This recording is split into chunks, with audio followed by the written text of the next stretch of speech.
Good day, everyone. So, I'm Enilin Bagas Lumilis. This is my report. So, my topic is all about contemplation and philosophical knowledge. So, when we say contemplation, it means it is the act of thinking about spiritual things, while the philosophical knowledge can be understood as knowledge of history, of philosophy, or philosophical system, schools, and methodologies, or it can be seen as the ability to solve philosophical problems. For Aristotle, the main functions of the intellectual virtues, namely Phronesis and Sophia, are to aid human persons in matter concerning moral choice and the attainment of knowledge of first principles or eternal truths, respectively. So when we say Phronesis, it means practical understanding, sound judgment, while the Sophia, it means wisdom. Aristotle subordinates practical wisdom to contemplation because he believes that it is the kind of activity most proper for human persons, considering the fact that reason in humans' most defining attribute. Philosophizing is the most pleasant of virtuous activities because it does not rely on anything else for its fulfillment other than the desire to do it. It is the most self-sufficient act. And practical virtues such as courage and temperance need a specific condition to be attained, while philosophy is something a person can do by himself, herself, anytime. For him, contemplation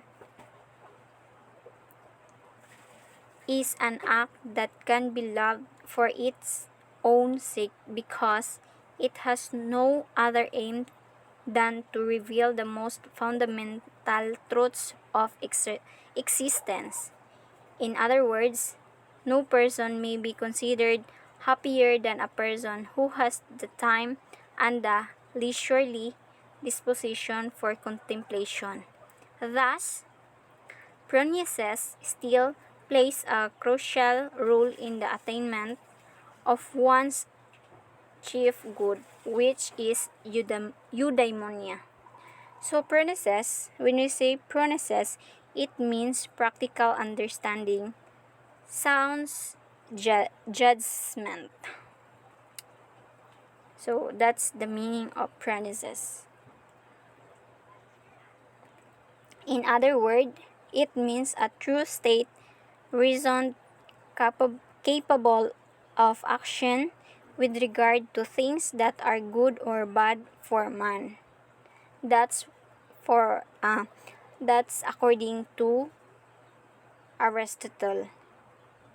So eudaimonia, it means good spirit, translated as happiness or welfare.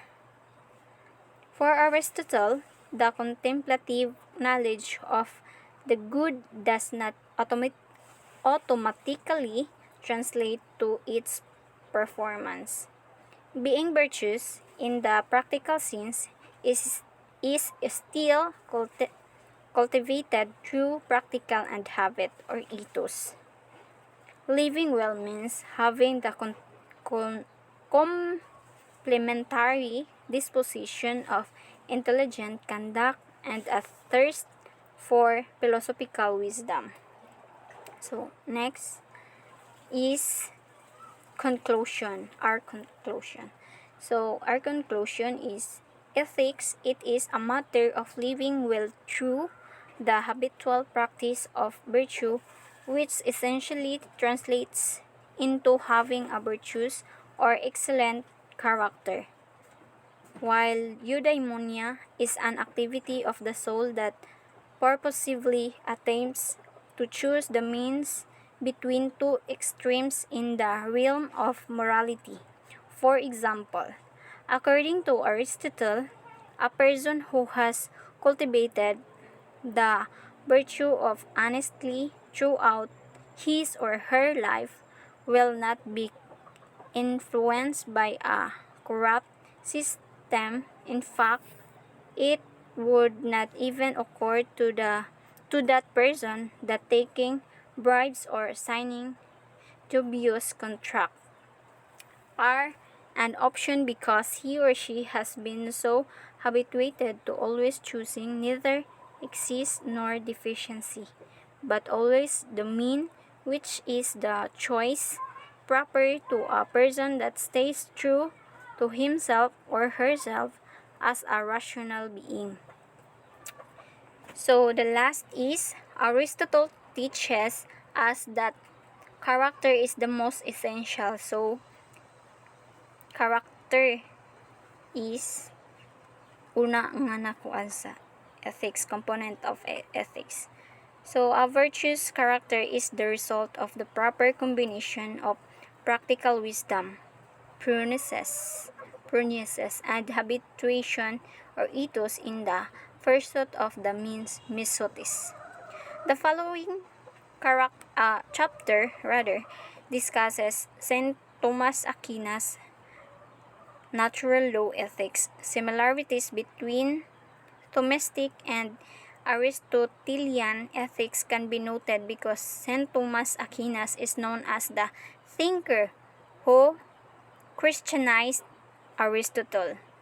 Both philosophical emphasize the rule of reason in guiding moral conduct, but Aquinas believes that the attainment of virtues is not an end in itself but only a way for attaining the final end of man, who is God himself. He believes that by virtue of reason, human beings possess the innate capacity to intuit and distinguish right from wrong through conscience. So that's all my report. Thank you and God bless everyone.